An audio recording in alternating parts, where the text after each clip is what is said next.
The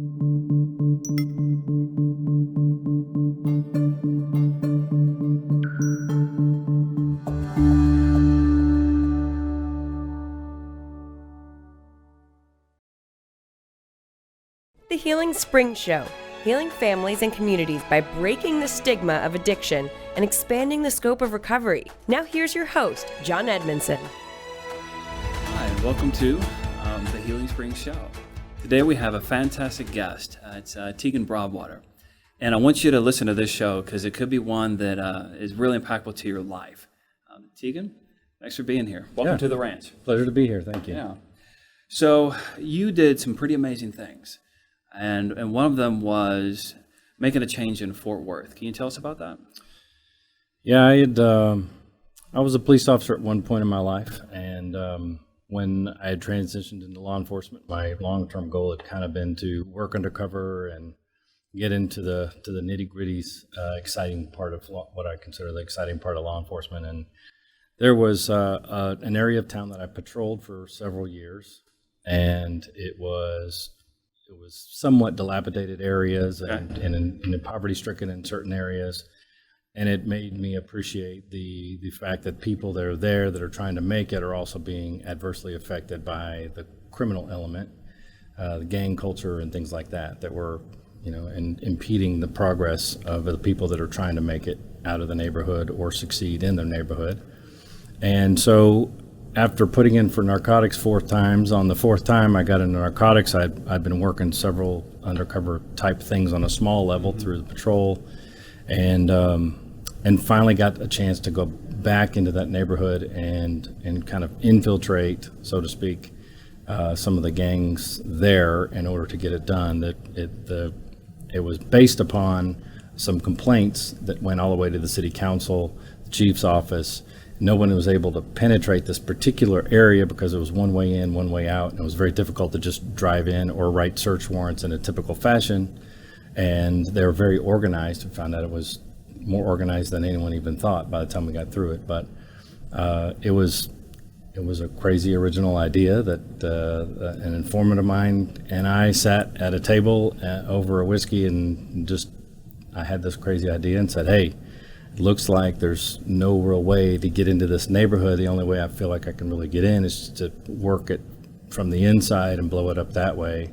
And as ludicrous as it sounded, especially since we're talking about CRIPs, and obviously I don't quite resemble your stereotypical CRIP. I was going to say that, yeah. When you talk about this, you don't look like someone who could have just walked in there and made that connection. No, well, typically no. Well, but that's it. You just got to think outside the box. And so I came in and posed as a drug dealer who had been busted by the feds on the other side of town. So my presence on that side of town was not necessarily as a competitor, but as an opportunity, is the way I presented it anyway, and was trying to seek ways to make money and in turn make them money.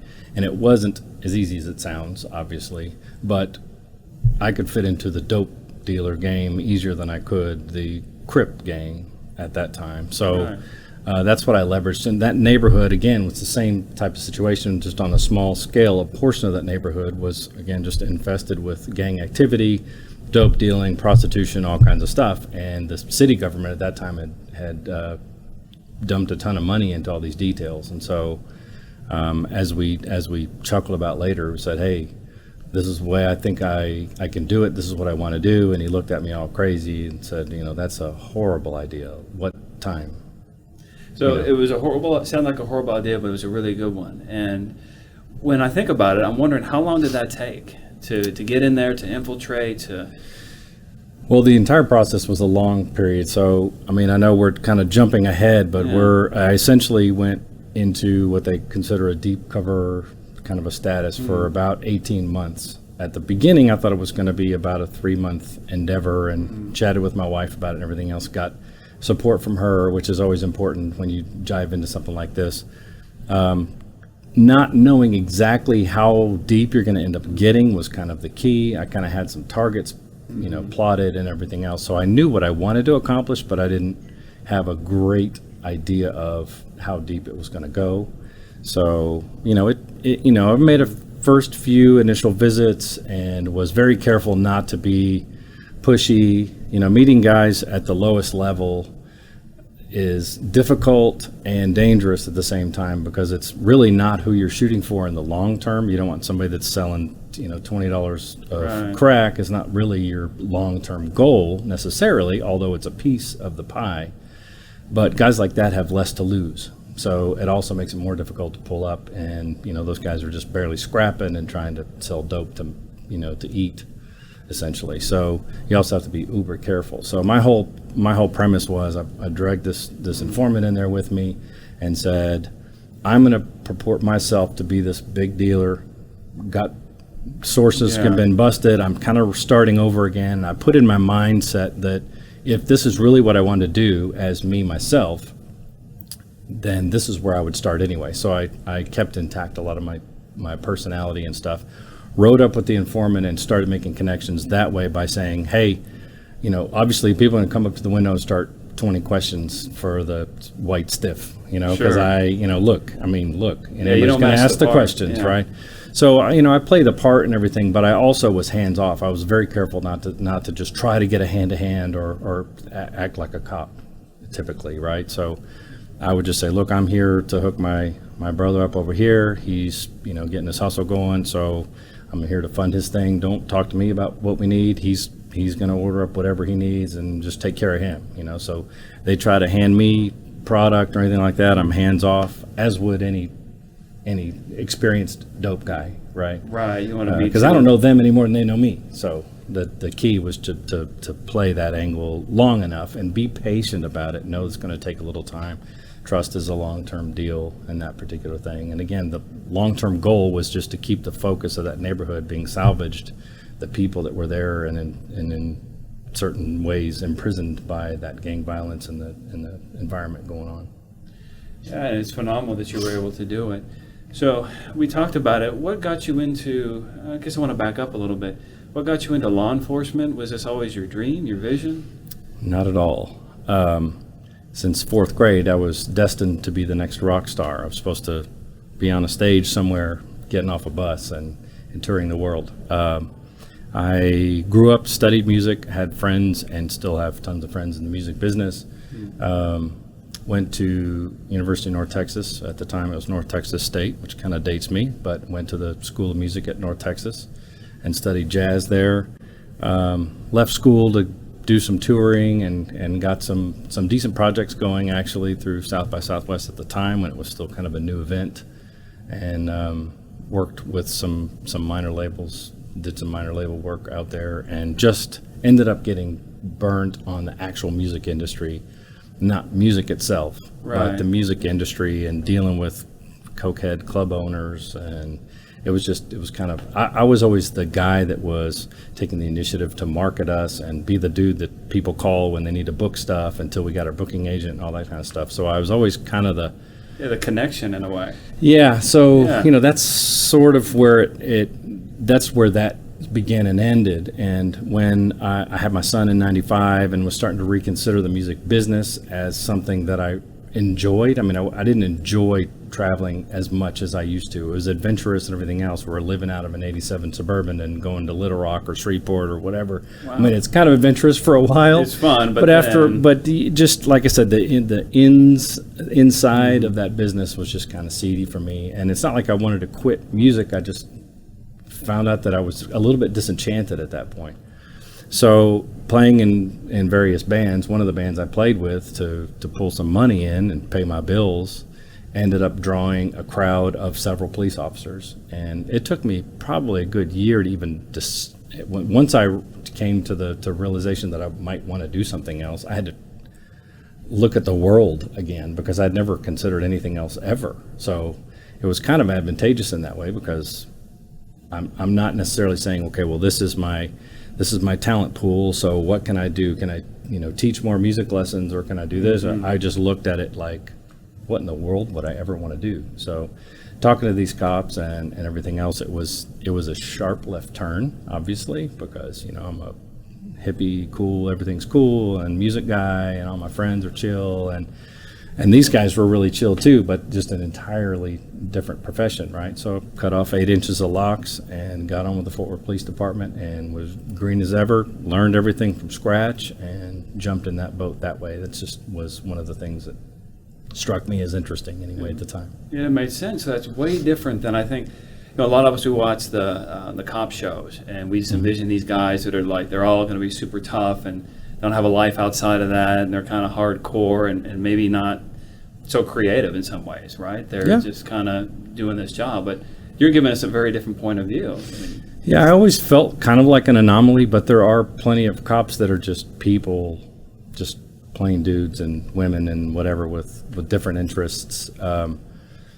They're not highlighted very often, and I think that's kind of the way everything has been presented, especially when there's dissension between certain sects and police brutality issues and things like that. I mean, what's highlighted are the police that do ruin it for everyone else. I mean, I'm not saying that they don't screw it up; they screw it up plenty, but they're not the majority, So really, the key is to just try to see past specific incidents and try to look at them as people and judge each incident as a specific incident, and get rid of the fools that are screwing it up for everyone else. And the same way that that the bigots that want to look at poverty-stricken neighborhoods or certain races or whatever, just ignore or get rid of the bigots in general in terms of how you focus. And we want to focus on the people who might be on opposing sides, but are willing to have a conversation with their ears on, so that we can come up with better solutions. There's tons of police out there that are willing to sit at the table and have those conversations. They're just not brought to attention very highlight it. And so just like with this show, we're trying to destigmatize addiction and really change the face of it. Part of it is also de-glorifying drug dealing. As looks, a lot of people who watch the show, maybe they're in college or they're younger, they watch Netflix and they see all the kind of the excitement behind it. Yeah. And then changing the view of how we view law enforcement, and who they are as well. It's real people. Yeah. What instrument did you play, or did you sing? I sing and play drums. Picked up a guitar recently and played keyboards and stuff like that through school. Obviously, you go to music school, you can't just be a drummer.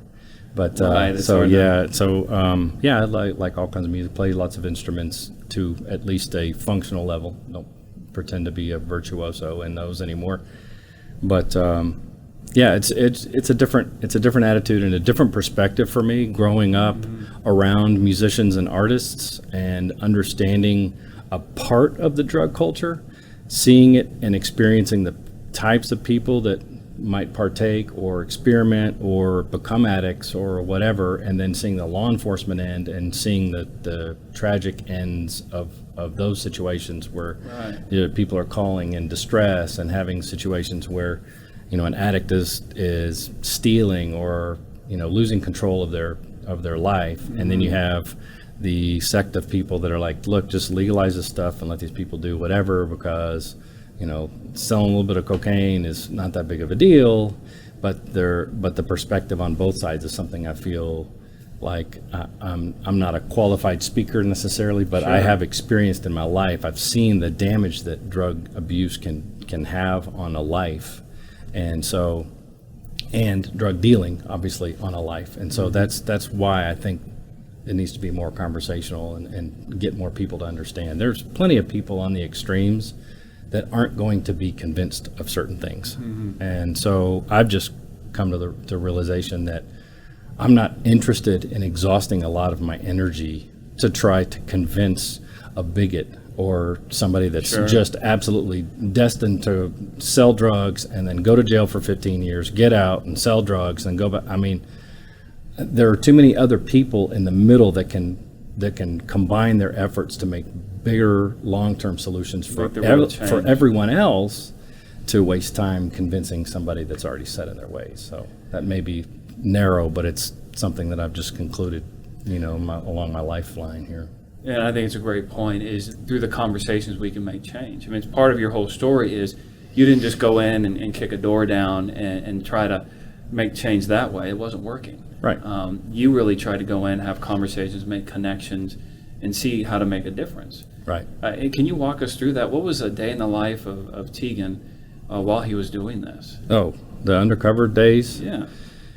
Well, it was interesting. The fishbowl is, the life in the fishbowl is essentially the title of the book that I wrote about the experience, and the fishbowl was that section of the greater neighborhood that we discussed.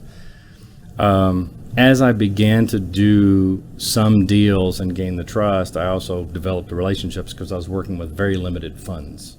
I was putting wads of $101 bills and $10, $20 bills or whatever. I'm just so that I can pull a giant wad out and spend $100. It just looks like I could spend more if I wanted to, but having those limited resources forced me to find more creative ways to spend time down there, to become more familiar and be more familiar to the drug dealers or the gangsters in this case. Because again, this was treated as a drug case in some regards, but it really wasn't a drug case per se. It was just something that obviously coincides with the gang life. That's how a lot of their stuff is funded, through drug dealing. So I actually spend a lot of time with these guys without doing business.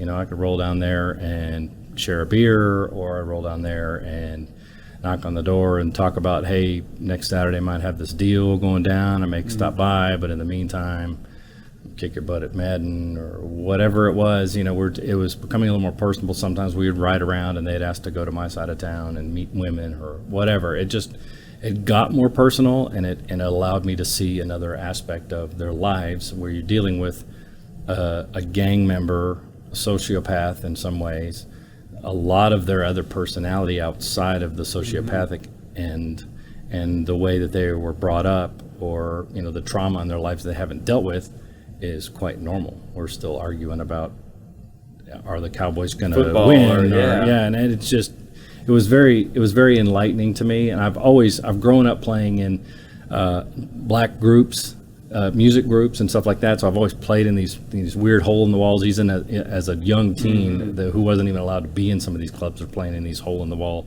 ethnic clubs and everything else, which taught me a lot too. So I'm not the guy that says, hey, I have black friends, so I get it. But I really did have a unique perspective even as a youngster. But this was even more enlightening. It took me to another level to understand, like, these cats are like exactly like me. These are people. Yeah.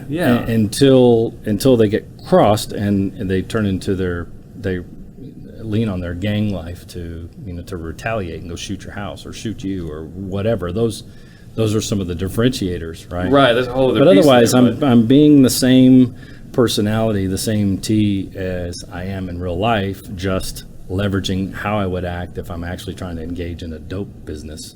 But otherwise, I'm getting along with these guys fine as myself. So it was very enlightening that way. Yeah, and so like you're saying the same thing, like just like policemen are real human beings, and it has something beyond that. These individuals are too. Absolutely. They're actually real humans. They can laugh, joke, and they're watching the game and talking about stuff. It's not like the movies where they're all just running around planning bad things. Right. And, some of them do, but a lot of them don't. I mean, obviously and it goes back to the same example we discussed earlier. We can't judge every addict on the guy that joins a gang and murders a family who is an addict. That's not every addict. And every kind of addict is different. And again, this speaks to your vast knowledge and not necessarily mine, but you have to look at individual cases and just try to understand where the issue lies and get to the bottom of that issue, which again, it's not my job, but I certainly can see where people have, I have an issue growing up without a father, or I have an issue with, I got into drugs early on because I got introduced to this, or I got into gang life when I was in the 8th grade because I was being raised by my grandmother with 8 other kids, and whatever the circumstance is, there's always a reason. It's not an excuse, but there's a reason. And if we're addressing the reason with an open mind and trying to be inclusive in terms of, hey, you're human, and they're also willing to concede that they have things to learn about how other things work, then those are the people we want to make all of us better for talking to. Yeah, and make that change. It goes back to our mission where we're talking about destigmatizing addiction and people who are addicts. And I don't know how many times I've heard this before, Tegan. It's like they come in and go, well, I'm not an alcoholic. I don't live under a bridge. Or I'm not an addict. I'm not part of a gang. Or I'm not, I don't look this way or that way. Right. But the reality is it can be any human being. Where everybody can be struck by addiction or alcoholism, especially if they've had the childhoods that you're talking about. Absolutely. Yeah, it's exactly right. And it's it's difficult. And I'm going to raise my hand first and say, look, I'm guilty too of judging in certain instances too. I have to sometimes check myself, when you look at certain situations and say, man, so that guy just needs to go away or whatever. It's difficult to look inward and reflect and try to be patient with certain situations, especially when they affect others. Mm-hmm. And I think that's the one thing that when you're dealing with gangs, drug dealers, drug takers, all that kind of stuff, those all interfere with everyone else's way of life.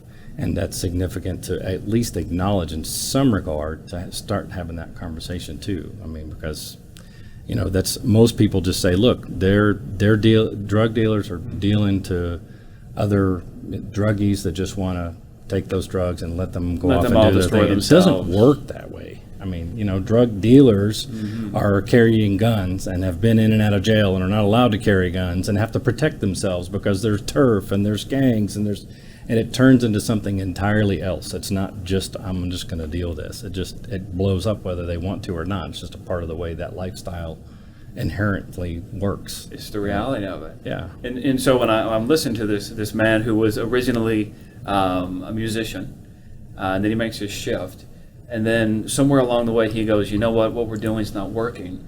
I'm just going to dive in, put my own life at risk, and spend this long amount of time undercover.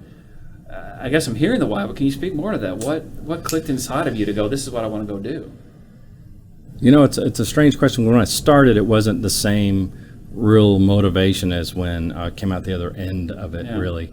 I was super passionate about being great at what I was doing.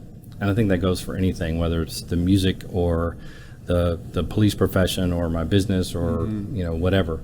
But I mean, obviously I saw something in the neighborhood that was being affected by the others and wanted to make a difference. And I wanted to honestly be really good at what I did. I mean, it was part of it that I just wanted to be better. Yeah. So, and that was my job. I mean, it became personal because I got to know these people on a personal level, but it wasn't necessarily a personal endeavor, to take people down and because you're in essence ruining certain lives by making a big takedown, and you're leaving kids that are there in the wake of taking all these men down in this particular case, which is where a lot of the realization towards the end started happening. I had that epiphany during the process and recognizing these people are even more like me than I thought. And we're talking about gang members in specific, but like I said, we're talking about addicts and we're talking about drug dealers and all that comes with the territory.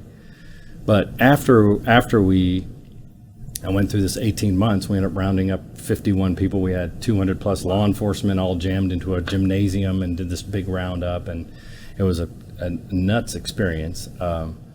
But afterward, I kept having people encouraging me after all this had happened, it hits the papers and news, I'm on the news and doing all this stuff because it's just an interesting story about all this stuff.